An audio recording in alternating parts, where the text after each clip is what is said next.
Welcome to the Ultimate Sports Podcast. Today is Monday, October 21st, 2019. Today I'm going to recap the weekend's baseball games, football games in both NFL and college. Look ahead to the World Series a little bit. I'm not going to pick the World Series until tomorrow's podcast. And, of course, we'll look ahead to tonight's Monday night game between the Patriots and the Jets. NHL from yesterday, look ahead to tonight.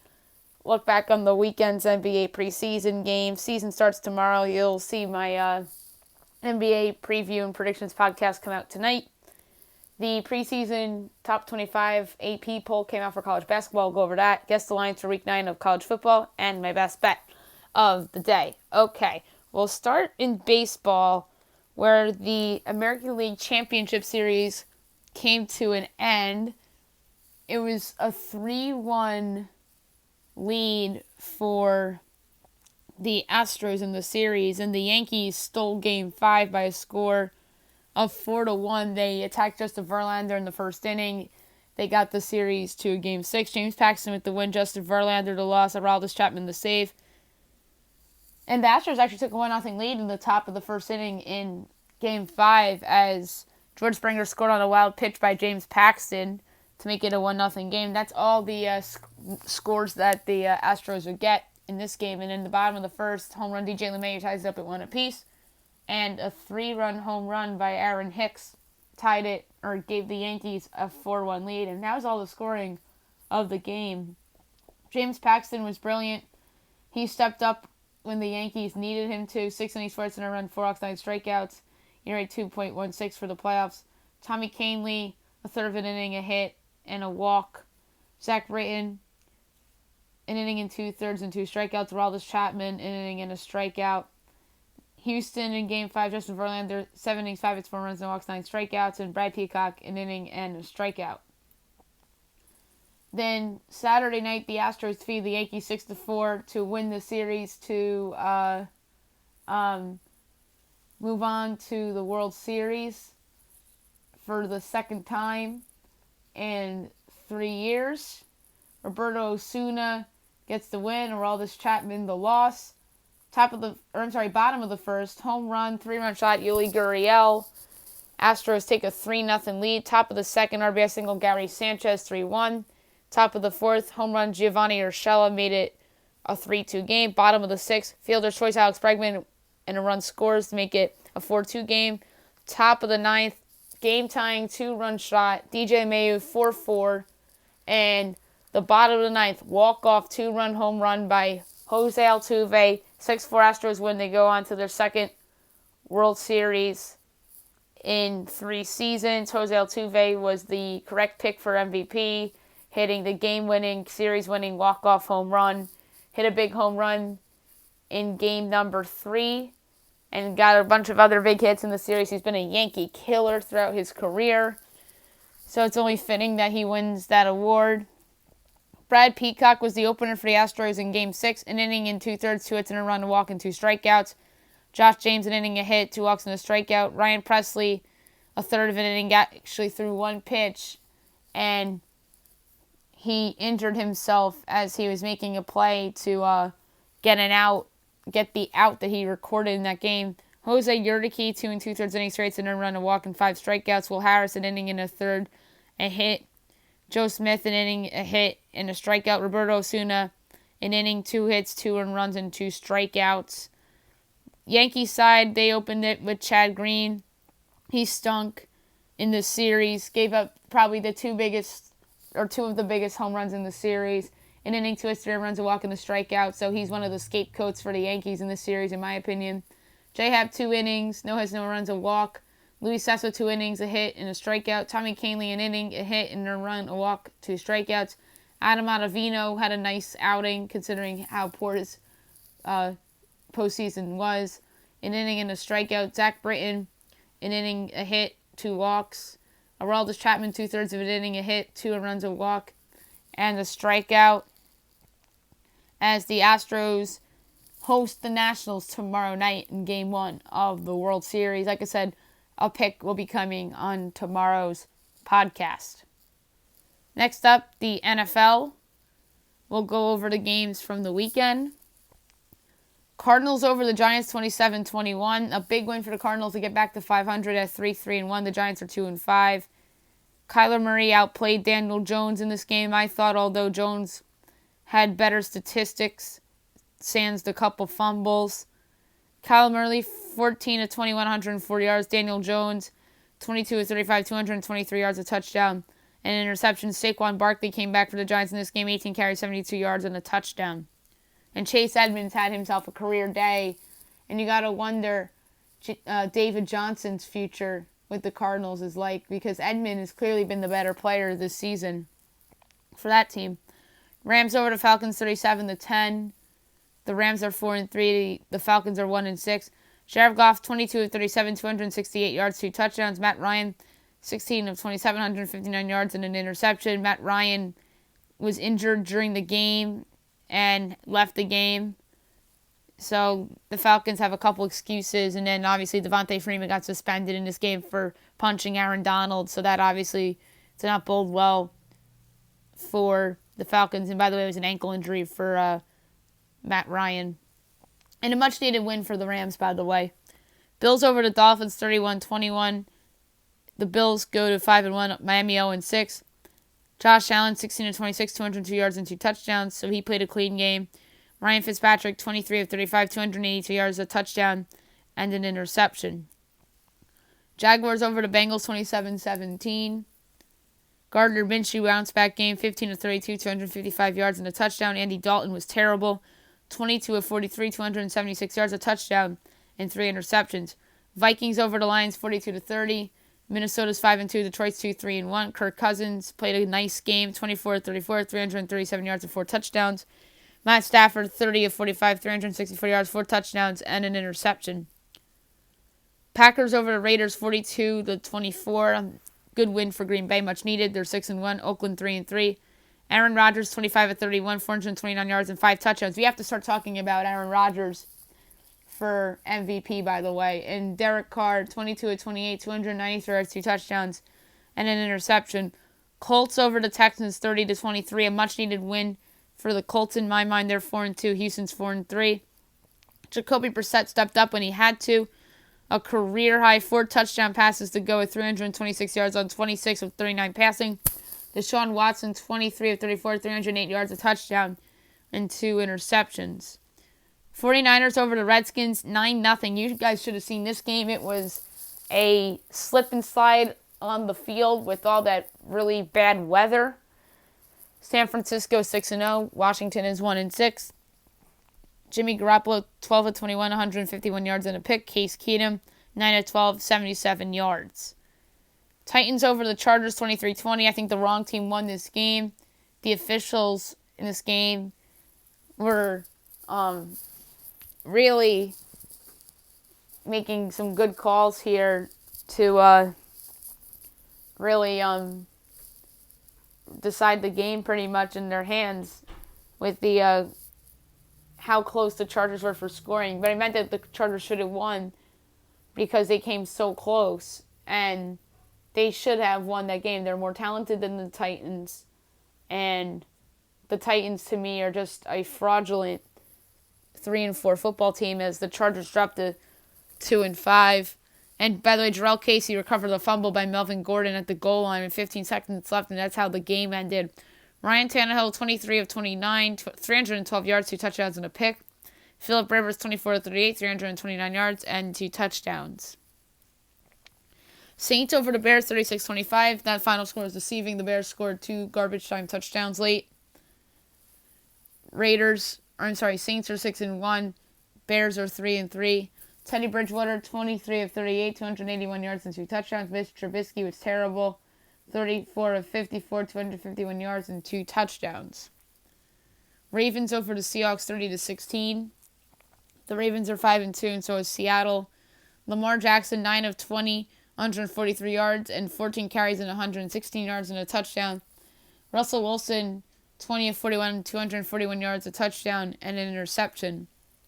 Cowboys over the Eagles 37-10, a much needed win for the Cowboys to snap their 3-game losing streak. They're 4-3, Phillies 3-4. Dak Prescott 21-27, 239 yards, a touchdown, and a pick. Carson Wentz 16-26, 191 yards, a touchdown, and an interception. Tonight we have the Patriots and the Jets. 8:15 ESPN, Joe Tessitore, Booberger McFarland, and Lisa Salters on the call. Jets, to me, if they win this game, it kind of puts them somewhat back in the conversation for a wild card spot if things were to break right here. But I don't see them winning this game whatsoever. The Patriots did not look all that great against the Giants. So there's reasons why to pick the Jets here to at least cover the spread. I just don't see them beating Tom Brady and the Patriots in primetime outright. It'll be competitive throughout most of the game, but I see this being like a 2-touchdown game at least. Wouldn't rule out a 10-point game. I think I actually did have it a 10-point game, but the more I think about it, I think it could be a 2-touchdown win for the Patriots. So my actual projected final score was 30-20, but I can see this more being like 34-20 or 33-20, but who knows? I could be wrong. College football. We'll start with the games from Friday night. The Marshall Thundering Herd defeated the Florida Atlantic Owls by a score of 36-31. A big-time win for Marshall. They're 4-3, and so is FAU. Pitt over Syracuse 27-20. Pitt is 5-2. Syracuse is 3-4. Number 4 Ohio State over Northwestern 52-3. Ohio State 7-0. Northwestern 1-5. Fresno over UNLV 56-27. Fresno 3-3. UNLV 2-5. Saturday, number 3 Clemson over Louisville 45-10. Clemson 7-0. Louisville 4-3. Number 5, Oklahoma over West Virginia, 52-14. Oklahoma 7-0, West Virginia 3-4. Illinois upsets number 6, Wisconsin 24-23. A big-time win for Lovie Smith. Maybe a job-saving job for Lovie Smith as they are 3-4. Wisconsin 6-1. This game ended pretty much on a field goal by James McCourt as time expires. And this was the biggest upset of the college football season for sure. Number 9, Florida over South Carolina, 38-27. A good win for the Gators. They're 7-1. South Carolina is 3-4. Number 11, Auburn over Arkansas, 51-10. Auburn 6-1. Arkansas 2-5. Number 23, Iowa over Purdue, 26-20. Iowa 5-2. Purdue 2-5. Houston over UConn, 24-17. I cannot believe this game was close. Houston 3-4. UConn 1-6. Ohio over Kent State 45-38. Ohio 3-4. Kent 3-4. Georgia Tech over Miami 28-21 in overtime. Georgia Tech 2-5. Miami 3-4. Boston College over NC State 45-24. BC 4-3. NC State 4-3. Iowa State over Texas Tech 34-24. Iowa State 5-2, Texas Tech 3-4. Ball State over Toledo 52-14. Ball State 4-3, Toledo 4-3. Central Michigan over Bowling Green 38-20. Central Michigan 5-3, Bowling Green 2-5. Miami of Ohio over Northern Illinois 27-24. Miami of Ohio 3-4, Northern Illinois 2-5. Kansas State over TCU 24-17. Kansas State 4-2, TCU 3-3. Oregon State over Cal 21-17. Big upset win for Oregon State. They're 3-4. Cal's 4-3. Wyoming over New Mexico 23-10. Wyoming 5-2. New Mexico 2-5. Georgia Southern over Coastal Carolina 30-27 in triple overtime. Georgia Southern 3-3. Coastal Carolina 3-4. Number 2, LSU over Mississippi State, 36-13. LSU 7-0, Mississippi State 3-4. Number 12, Oregon over number 25, Washington, 35-31. Oregon 6-1, Washington 5-3. Number 19, SMU over Temple, 45-21. SMU 7-0, Temple 5-2. Number 20, Minnesota over Rutgers, 42-7. Minnesota 7-0, Rutgers 1-6. Number 21 Cincinnati over Tulsa 24-13. Cincy 6-1, Tulsa 2-5. Number 24 Appalachian State over UL Monroe 52-7. App State 6-0, UL Monroe 3-4. Navy over USF 35-3. Navy 5-1, USF 3-4. Buffalo over Akron 21-0. Buffalo 3-4, Akron 0-7. Virginia Tech over North Carolina 43-41 in 6 overtimes. This game debuted the new overtime rules where they switched to two-point conversions at the 5th overtime. So it's a fun game to watch. Virginia Tech, much needed win. They're 5-2. North Carolina's 3-4. Louisiana Tech over Southern Miss 45-30. A big win for Louisiana Tech. Over 6-1. Southern Miss 4-3. Indiana over Maryland 34-28. Indiana's 5-2. Maryland 3-4. Virginia over Duke 48-14. Virginia 5-2. Duke 4-3. Number 18 Baylor over Oklahoma State 45-27. Baylor 7-0. Oklahoma State 4-3. Okay, State had the lead a lot of this game, but a pick six pretty much swung the momentum in Baylor's favor. Vanderbilt over number 22 Missouri 21-14. Vandy 2-5. Missouri 5-2. North Texas over Middle Tennessee 33-30. North Texas 3-4. Middle Tennessee 2-5. UAB over Old Dominion 38-14. UAB 6-1. Old Dominion 1-6. Western Kentucky over Charlotte 30-14. Western Kentucky is 5-2. Charlotte is 2-5. Number 10 Georgia over Kentucky 21-0. This was a nasty weather game as well. Georgia 6-1. Kentucky 3-4.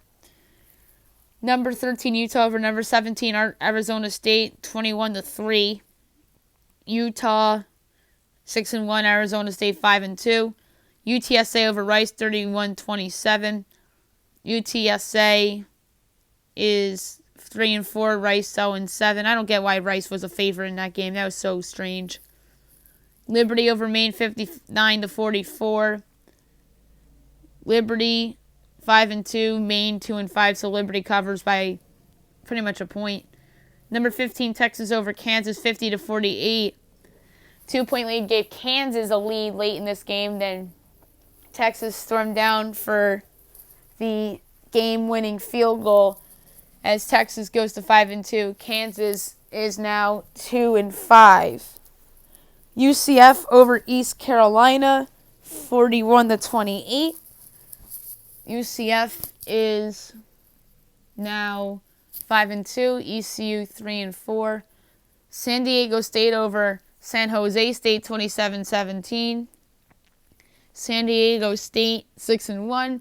San Jose State 3-4. Memphis over Tulane 47-17.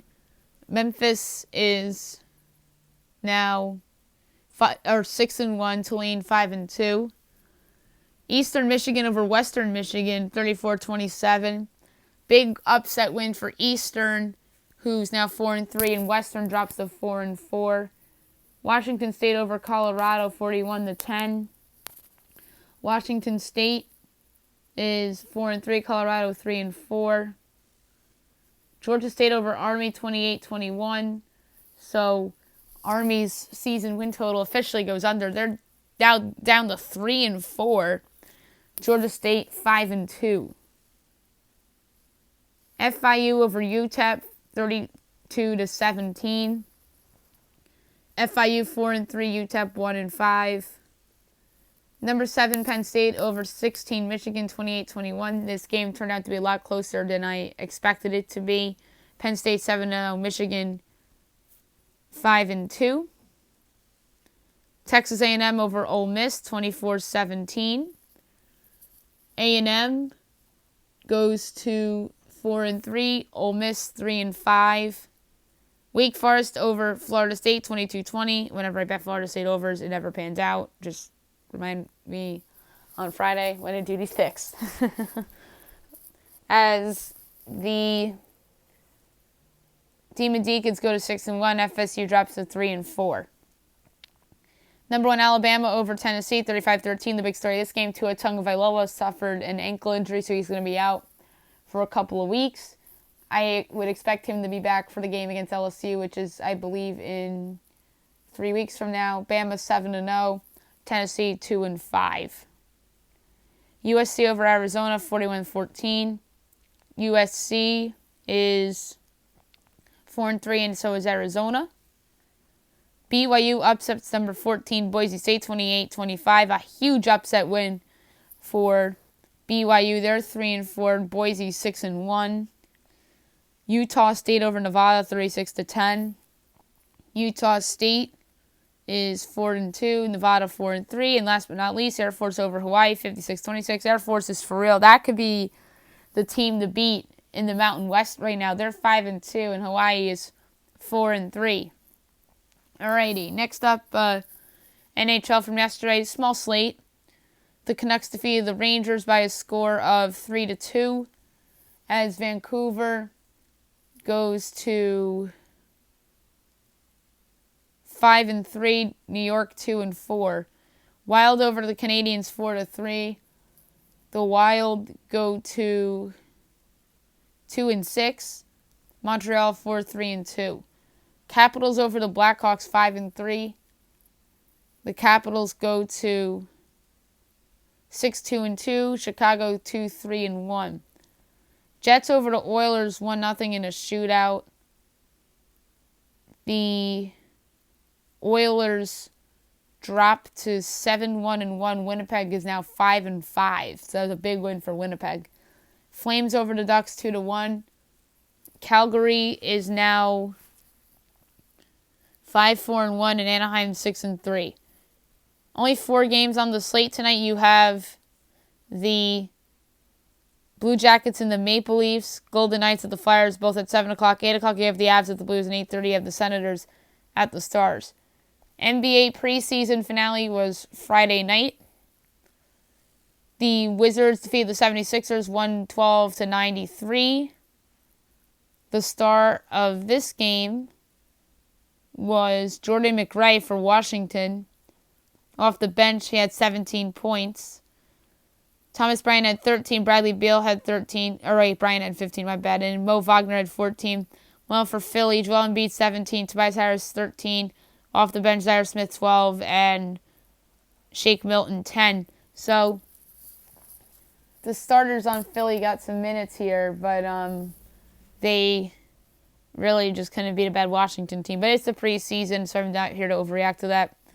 Raptors over the Nets 123-107. OG Anunoby had 18 for Toronto. They need him to break out, in my opinion, if they want to be a team better than what I think they can be. Fred VanVleet had 16. Pascal Siakam and Marcus Lloyd had 11. Off the bench, Serge Ibaka had 15. And Norman Powell had 11. Meanwhile, for Brooklyn, Kyrie Irving had 19. Taurean Prince had 13. Jared Allen had 12 off the bench. Spencer Dinwiddie had 13. Karis LeVert had 10. And the Waba at 11. Rockets over the Heat 144-133. Houston. Russell Westbrook got hurt in this game, but he should be fine for the season opener, according to Mike D'Antoni. And Russ had 16. James Harden had a whopping 44, 8 3-pointers, so he's ready for the season. Clint Capella had 20 and 13. Danielle House Jr. had 14. Off the bench, Eric Gordon had 23. Meanwhile, for Miami, Chris Nunn had 40 in a preseason game. Kendrick Nunn. Chris Nunn. I'm thinking of Chris Dunn from the Bulls. Bam Adebayo had 13, 11. Off the bench, Tyler Herro had 14. I wonder if they're going to start him in the season. Goran Dragic had 12. Daniel Jones Jr. had 13. And Kelly Olynyk had 11. Pelicans over the Knicks 117-116. Obviously, Zion did not play. We talked about his injury on Friday's podcast. Josh Hart had a nice game for New Orleans. Remember him? He had 17 off the bench. Nikhil Alexander-Walker also had 17 off the bench. Frank Jackson had 10. Josh Reddick had 14. Or I'm sorry, JJ Reddick. I have Astros in my head because they're in the World Series. Jahlil Okafor and Drew Holiday each had 13. And Brandon Ingram had 16. We all for New York. RJ Barrett had 19. He had a very good game. That was his best game of the preseason from a shooting standpoint. Julius Randle had 20 and 9 with 5 assists. Mitch Robinson had 10 with 7 boards. Wayne Ellington had 11. Off the bench, Bobby Portis had 12. And Alonzo Trier had 17. Spurs over the Grizzlies 104-91. In terms of good games for the Spurs, Patty Mills, he's still around. He had 16. LaMarcus Aldridge, DeMar DeRozan, and Bryn Forbes each had 14. Off the bench, Rudy Gay had 13. And meanwhile, for Memphis, John Morant had 16. Jay Crowder, Brandon Clark, and Jaren Jackson Jr. each had 11. And off the bench, Grayson Allen had 12. Warriors over the Lakers 124-103. LeBron and AD did not play. So, it's whatever. And in this game, Stephen Curry did play. So that was the difference between those couple games in Los Angeles and here in San Francisco. Stephen Curry had 32. D'Angelo Russell had 29. Glenn Robinson III had 13. Off the bench, Eric Pascal had 11. Meanwhile, for the Lakers, Kentavious Caldwell-Pope had 25. Off the bench, Zach Norvell Jr. had 29. And they played none of their regulars in that game. So the season starts tomorrow, and obviously my predictions podcast is coming out tonight. And I may or may not try to get Derek on the night to talk about the NBA season and do a little Yankees postmortem as well as a World Series preview. Maybe we'll do that tomorrow before Game 1, if anything. If not that, then maybe tonight I can get him on. We'll see about that. Next up I want to talk about is the preseason college basketball top 25 AP pool. That came out today. I'm trying to find it now. Here we go. The number one team should not come to a surprise by anybody. It's the Michigan State Spartans, who have Cassius Winston coming back and some other key pieces coming back for that team that made the Final Four last year. Don't forget, they have some key losses as well, but the fact that Winston returns really makes this team one of the teams to beat this season. The rest of the top 25 is as followed. 2 is Kentucky, 3 is Kansas, 4 Duke, 5 Louisville, 6 Florida, 7 Maryland, 8 Gonzaga, 9 North Carolina, 10 Villanova, 11 Virginia, 12 Seton Hall, 13 Texas Tech, 14 Memphis, 15 Oregon, 16 Baylor, 17 Utah State, 18 Ohio State, 19 Xavier, 20 St. Mary's, 21 Arizona, 22 LSU, 23 Purdue, 24 Auburn, 25 VCU. If you ask me, do anything surprises me here, or does anything surprise me here? I'm surprised to see VCU in there, and I'm actually surprised to see St. Mary's in there as well. Those are 2 teams that are obviously very good mid-major-ish teams from conferences that really have become actually pretty solid over the past decade or so in the Atlantic 10 and the WCC. Obviously, Gonzaga is the face of the WCC program and has been for a long time now. The fact that those 2 teams are in there is surprising to me. Not that I think that either of those teams are going to be bad. It's just that I'm surprised that they're getting this much respect, and hey, they deserve it. And is there a team that I'm surprised did not get put in the top 25? I thought there was a chance that Michigan would be in there, even though that John Beilein's not around anymore. They have some pieces coming back. So I think that's somewhat surprising. And another one that stands out to me that I wouldn't have been surprised to see them in the top 25 was Iowa State. A team that I'm higher on than most. But, I thought that there was probably a chance we'd see them in the top 25. Any other takeaways? The two teams that were not in the national championship game are not even in the top 10, so that's interesting. I know both those teams have some key losses and whatnot. I still think that those two teams are going to be very good. I don't want to really spoil on my college basketball predictions podcast, which is coming out in a couple of weeks from today. I'd say 2 weeks from today. If today's the 21st, next week's the 28th. But yeah, 2 weeks from today is when that podcast is going to drop. That's a major one. And I'm going to see if I can get on some of my college basketball people before the season to preview a little bit and predict what's going to happen, because I really want to open up with college basketball a lot this season. Like I did a little bit last year, but I definitely want to do more college basketball this year and whatnot, like I have with college football this year as well. So that's your top 25 preseason poll. And one more thing is that the top 4 teams in the poll are obviously the headliners in terms of opening night at MSG on November 5th. So I think that's pretty neat. That's going to be Michigan State against Kentucky and then Duke against Kansas. I remember last year the games were at Chicago, and then Zion had his breakout game in the first week against Kentucky, and they just destroyed the living hell out of Kentucky. I'll never forget that game, and I picked Duke to win that game. And I think they're even an underdog in that game, if I'm not mistaken. And I remember questioning myself, why are they an underdog with R.J. Barrett and Zion Williamson? And then I proved to be right in that game. Although that Kentucky team was actually not bad last year, and obviously not as good as other Kentucky teams I've seen throughout the decade. Guess the lines for week number 9 of the college football season. We're going to start with Thursday night. You have number 16 SMU at Houston. I have SMU laying 9 at Houston, and they're laying 13.5. Friday, USC at Colorado. I have SC by 6.5. It's SC by 13. I did not expect SC to be that big of a favorite. Yikes. And I think that just says a lot about how poorly Colorado's played the last few weeks. Saturday games, number 13, Wisconsin, and number 3, Ohio State. I have the Buckeyes by 10.5. It's Buckeyes by 14.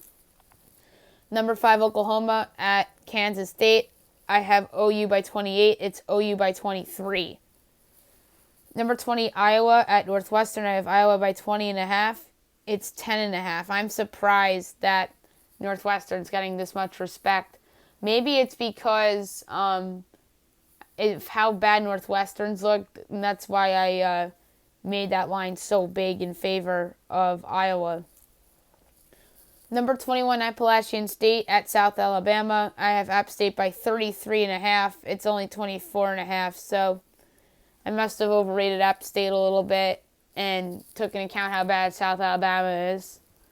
Miami at Pitt. I have Pitt by 7.5. It's only Pitt by 5. San Jose State at Army. I have Army by 8.5, and Army is giving 10.5. Mississippi State at Texas A&M. I have A&M by 10. It's A&M by 10.5. Illinois at Purdue. I have Purdue by 9.5. Purdue by 7.5. Liberty of Rutgers. I have Liberty by 1. It's actually Liberty by 7.5. Bowling Green at Western Michigan. I have Western by 12.5, and it's Western by 26. Bowling Green at Western Michigan. I have Western Michigan by 12.5. It's Western Michigan by 26. I did not expect that line to be that big. Southern Miss at Rice. I have Southern Miss by 11.5. It's 10.5. 1 point off there. Nevada at Wyoming. I have Wyoming by 6.5. It's 13.5. Ohio at Ball State. I have Ohio by 2. It's Ball State by 3. Wow. Western Kentucky at Marshall. I have Marshall by 3. It's Marshall by 6.5. It's bigger than I thought. New Mexico State at Georgia Southern. I have Southern by 8.5. It's Southern by 15. Number 9, Auburn, and number 2, LSU. I have LSU by 12.5, and that's what the line is. So my first correct pick of the podcast. Number 6, Penn State at Michigan State. I have Penn State by 18. It's actually Penn State by 6. So a lot of people on Sparty. I still think that Sparty's sort of overvalued. I'm not trying to tip my hand a little bit with my pick, but the last few weeks they've been overvalued. I'm talking about the Spartans. And Penn State really has proven people wrong, so that's why I made that line minus 18. Number 15, Texas at TCU. I have Texas by 14.5. It's Texas by 1. This was another game where I thought would be double digits, and it's not. So, is Sam Ehlinger hurt or something? Then why is that line that low? Someone explain that to me, please.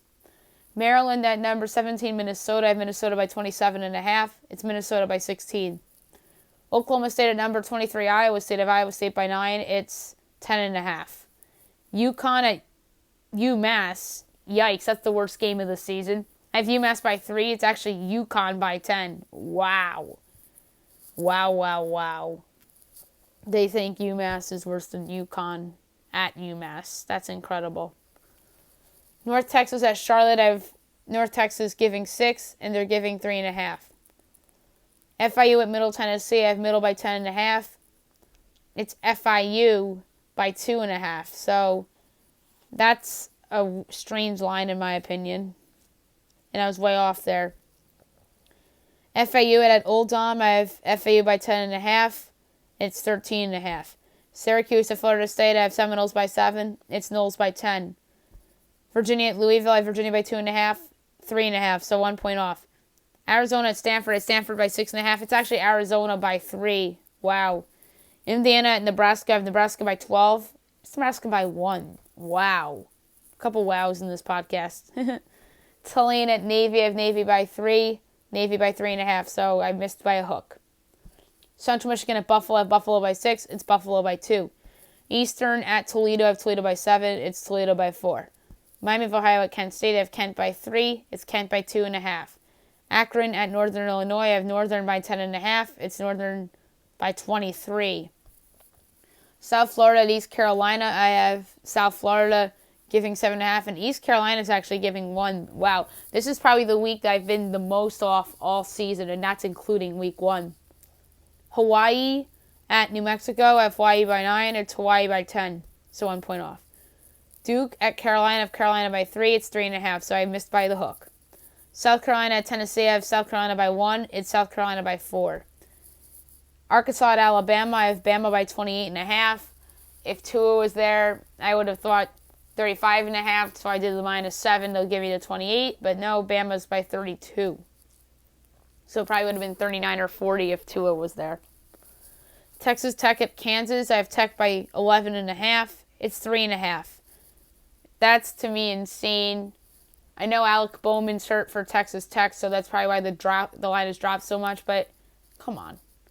UCF at Temple. Temple by 1. UCF by 10. That's another one I was way off on. This is just crazy. Like, UCF giving 10? Like, come on. They're overrated. They shouldn't be giving that many points against a good conference opponent on the road. That's insane. Memphis at Tulsa. I have Memphis by 10.5. That's what the line is, so my second correct pick of the podcast. Texas State at Arkansas State. I have Arkansas State by 10.5. It's 11.5, so 1 point off. Troy at Georgia State. I have Georgia State giving 2.5, and it's a pick 'em. Boston College at number 4, Clemson. I have Clemson by 38.5, and it's 34.5. Number 8, Notre Dame at number 19, Michigan. I have Notre Dame by 1. It's Michigan by 1. Number 24, Arizona State at UCLA. I have Zona State by 6.5. It's 4. Colorado State at Fresno State. I have Fresno by 18.5. It's 14. Missouri at Kentucky. I have Missouri by 6. It's Missouri by 10. Louisiana Tech at UTEP. I have Tech by 15.5. It's 20.5. Cal at number 12, Utah. I have Utah by 16. Utah by 19. Utah State at Air Force. I have Air Force by 3, and that's what the line is. So my third correct pick of the podcast. Washington State at number 11, Oregon. I have Oregon by 12.5. It's 14. And San Diego State at UNLV. I have San Diego State giving 6.5. It's San Diego State by 13. So I was off on so many lines this week. That's very ridiculous, but I promise I'll bounce back next week, and I'll try to pick more than 3 games correct on the slate in terms of guessing the lines. Best bet of the day brought to you by DraftKings.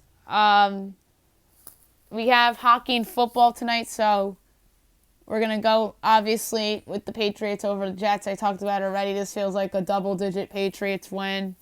And they just want to go out there and shut the Jet fans up and shut up the haters, because they're starting to get doubted now, especially with how they performed against the Giants.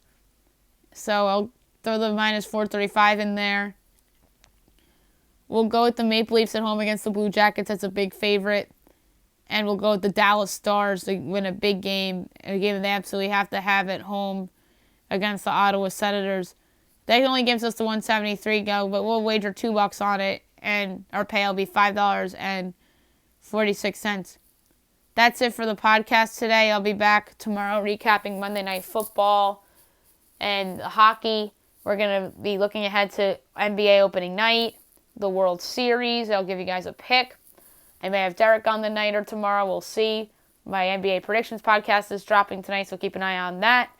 Guess the lines for week 8 of the NFL season, and obviously my best bet as well. Hope you guys have a great day, everybody.